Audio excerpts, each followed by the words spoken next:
John Muir has been a huge influence on both my personal life and my professional life.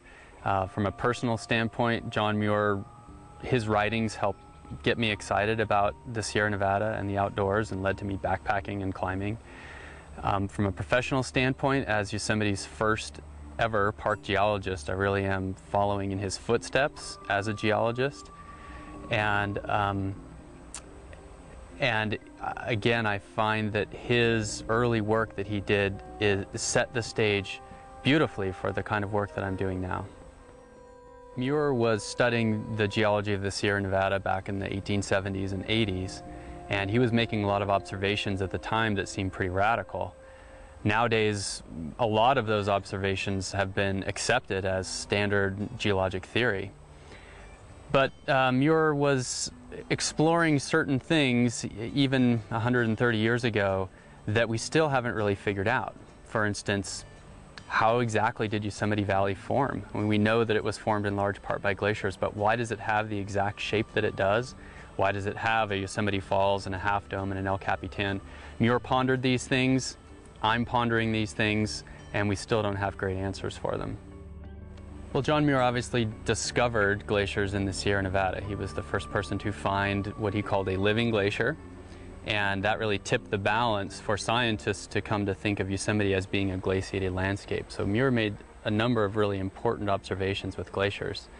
Things have changed a little bit now in that we're not so much studying the presence of glaciers, but we're studying the retreat of these glaciers. In this modern age, glaciers in the Sierra Nevada are shrinking rapidly. They're melting very quickly as the climate warms. And so we are undertaking a number of studies, and in many cases replicating measurements that Muir made 130 years ago. But this time we're doing it not to demonstrate that glaciers exist or learn about their motion so much as to document their demise.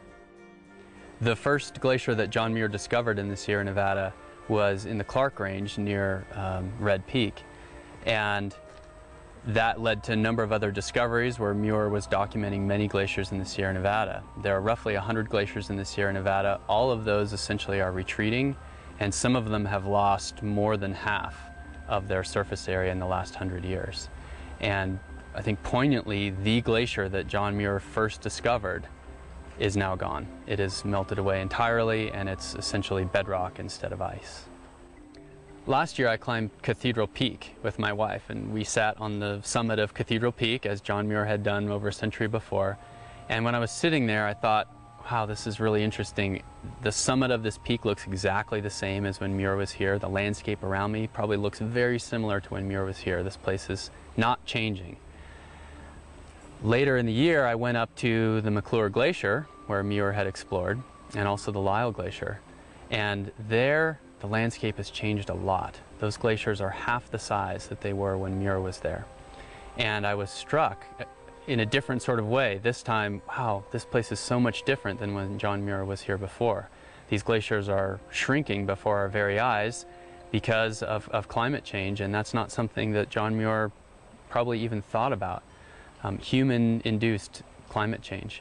But that's a reality of Yosemite today, that certain parts of the landscape are changing quite a bit from what John Muir experienced when he was here.